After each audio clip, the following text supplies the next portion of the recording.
Assalamualaikum warahmatullahi wabarakatuh. Alhamdulillahilladzi tasofa bil kamalat wassalatu wassalamu ala sayyidina Muhammadin ladzi uyyida bil mu'jizat wa ala alihi wa sahbihi ladzina fa'alul hasanat wa jatinabul munkarat amma ba'du. Qala musannif wahbub nabiyyaka tsumma azim qadrahu wa bukhol bidini kama yurabi kama tamu.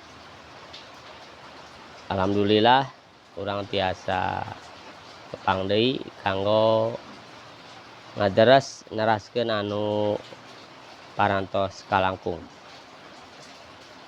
Masih bet wahbub nabiyyaka tsumma azim qadrahu wa bukhol bidinika ma yurabi kama tamu.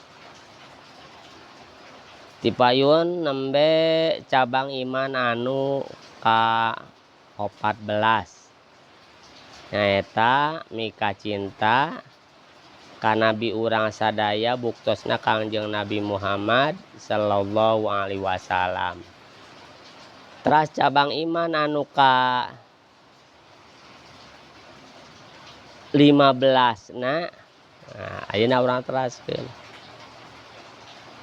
wasumbatul khamisata asyarata jeung ari cabang iman anu ka 15 tazimu qadri nabiyina eta ngagungkeun kana martabat nabi urang sadaya Muhammadin tegasna Kangjeng Nabi Muhammad sallallahu alaihi wasallam.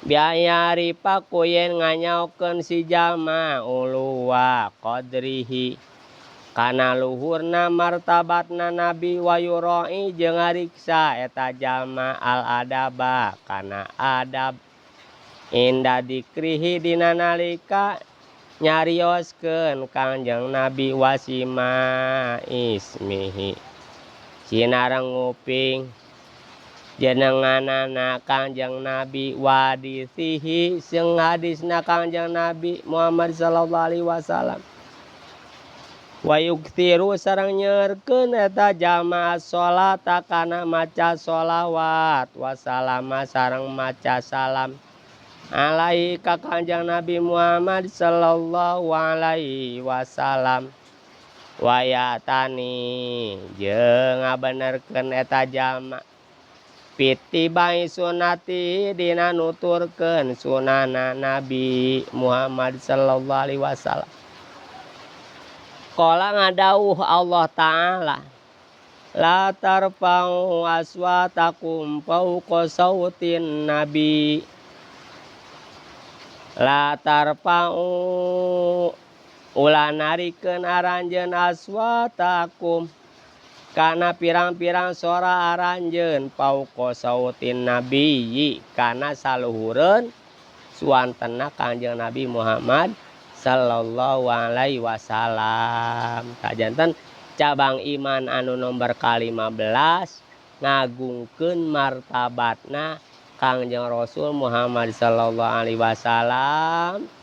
Tatkala nyarioskeun Kangjeng Rasul nguping jenengan Kangjeng Rasul maka diteraskeun ku ngaoskeun sholawat ka Kangjeng Rasul. Bahkan nu bersolawat teh sanes sungkul urang sadayana Allah ku anjeun anu miwarang bersolawat ka Kangjeng Rasul anjeunna oge bersolawat dawanana innallaha wa malaikatahu yusholluna 'alan nabi ya ayyuhalladzina amanu shollu 'alaihi wasallimu taslima. Saestuna Allah sinten para malaikat bersolawat maka wahai jalma-jalma anu ariman bersolawat aranjeun ka Kangjeng Nabi.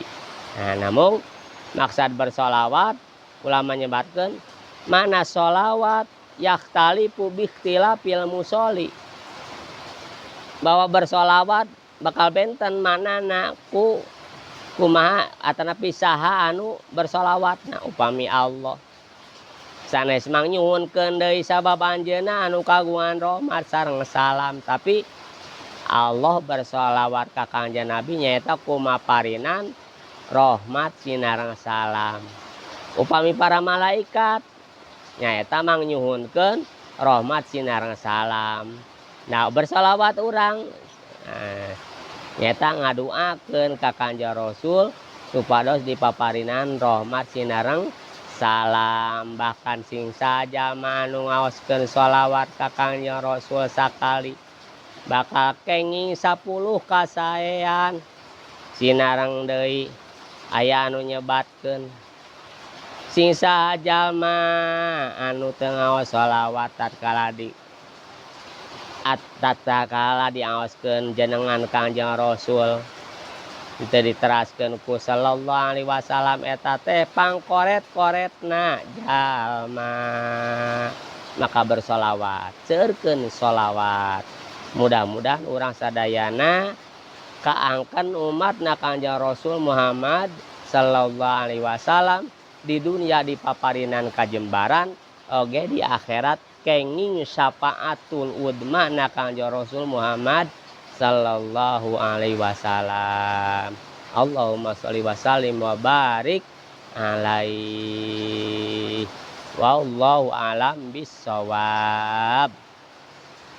Ulah eureun ngaji mudah-mudahan janten wasilah tambih-tambihna ilmu, tambih-tambih urang sadayana dipikanya aku Allah subhanahu wa ta'ala. Wassalamualaikum warahmatullahi wabarakatuh.